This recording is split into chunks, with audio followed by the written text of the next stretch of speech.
Hi, and welcome to yet another edition of Ask Miss Judes. As usual, I hope you're taking care of yourself and you're enjoying life as God gives it. Now, usually I ask this question almost as an opening line all the time, but I really want you to know that there is value in being honest when you respond to that answer. Are you enjoying life as God gives it? Or have you subcontracted your enjoyment to everything that's happening around you?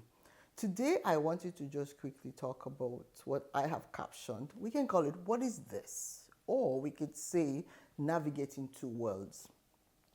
And as you know, this channel aims to encourage people who are living away from their original homes, where they are surrounded by their culture and their people. And the reason I wanted to call this "What is this?" is there's been an increase, a worrisome increase in the numbers of families that are breaking up when they've moved from their original places of residence connected to their cultures to new cultures.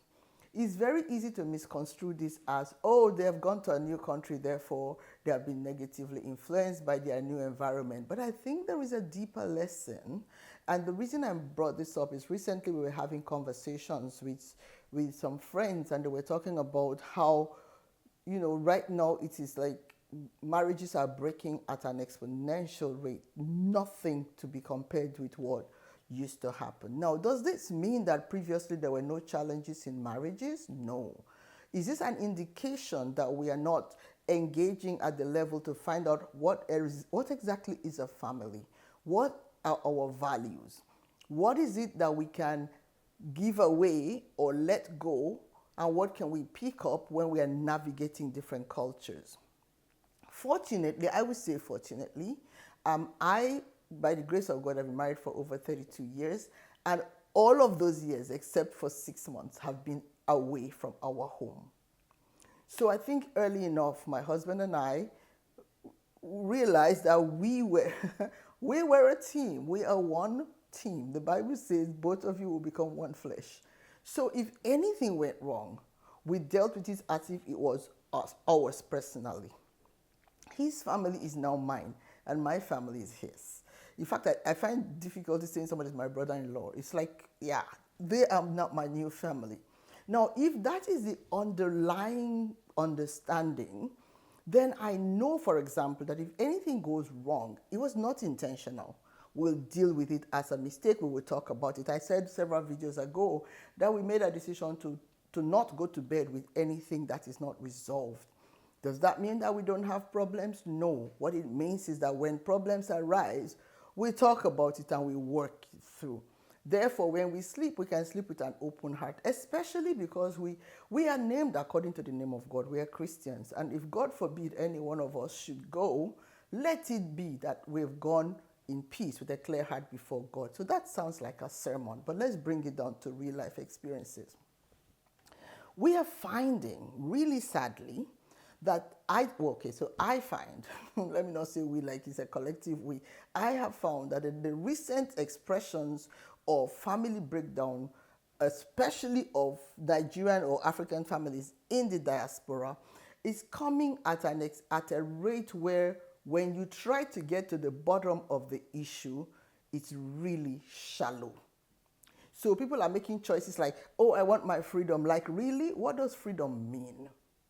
For me, my freedom is freedom to live a life that is a blessing to my husband and my children and my siblings and my family and my friends and my community. So if for you freedom means going out when you like, coming out when you like, eating when you like and not eating, then everybody has to define their freedoms. However, whenever there are children involved in relationships, I have seen enough of the impact on broken homes on children. Now, am I saying stay in a relationship where you feel neglected or abused because of your children? No. But some of the reasons we're getting for why families are breaking up really don't make sense. Oh, he disrespected me. Talk about it. He asked me to do this when I wanted to do. I'm like, listen, please don't bring those reasons. If you want out because you want out, I just need you to know, because sadly, and God forgive me, I am not saying this to indict anyone or make anyone feel bad, but I've seen too many, I'm going to say women because I'm female and those are the ones I interact with the most. Too many women think they want their freedom and walk away, and 5 years later they regret because the issue on which they walked away is really not an issue, it could have been resolved. But in the interim, they've created a chaotic experience for their children, some of whom go through life broken, trying to catch up or make life happen. So here is what I want to propose, that because we're in a culture away from home that seems to be really like, oh, everybody do what they like, seems to be, because that's not what it is, it just seems that way. I want to challenge everyone listening to me today. It might be you, it might be a friend, it might be a family member. Let us learn to think about long-term goals. The fact that I'm dissatisfied right now doesn't mean that I must make a decision that will shatter my life and the lives of my children for the future. When I am uncomfortable or disappointed, I have learned to articulate my discomfort, and my husband and I will talk about it. If you do not learn to articulate that, what you're doing, you're bottling up situations that the thing that will make the relationship snap would be nothing even important. But when we look back, we see that it's been a pileup of unresolved issues. I also want to encourage you to think about those you have been privileged to bring into this life. It's not always about me and my comfort. It must be about everyone for whom I'm responsible. And I also want to suggest that we find a way of articulating our concerns, not just taking snippets of advice from somebody who may have a totally different experience and probably ill-equipped to navigate their situation, that person cannot be my guide. Okay, so I'm just encouraging every one of us. The news is disturbing, children are hurt, people are damaged, and damaged people always go on to damage other people. There is enough confusion in the world as it is. Now, while I think this is probably more disturbing because in our experience, it's not to say that some of us didn't have trauma in our childhood, but we had parents, especially mothers, who plugged in for the sake of their children. And as a mother, I think living good examples for our children is probably one of our biggest primary assignments.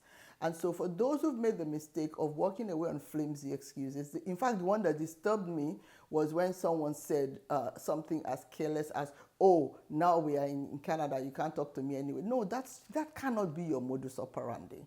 It's not whether you're in Canada or you are in Nigeria, in the Caribbean, or somewhere else. Is that you're a woman, a human being made in the image of God, and you deserve to be respected, loved, and you also must love and respect your spouse and your children and anyone with whom you interface. So I just want to hope, this is only a snippet, because this is a conversation that can last for 3 hours or more.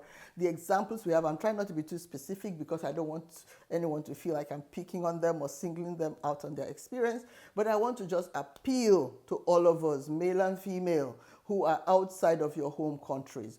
Before you get distracted by your new environment and the kinds of resources you think you have access to and advice, please remember there are others who will be impacted, and you too.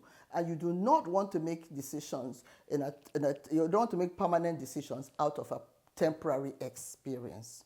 I didn't want this to be too long, so I'm going to sign out here. I hope you will share this, that you reflect on what we've talked about, and by the grace of God, you will have an opportunity to rethink. And if you need support or some ear to just listen to you, please send a message to askmissjudes@gmail.com. So that's askmzjudz@gmail.com. I'll come your way again real soon. Take care.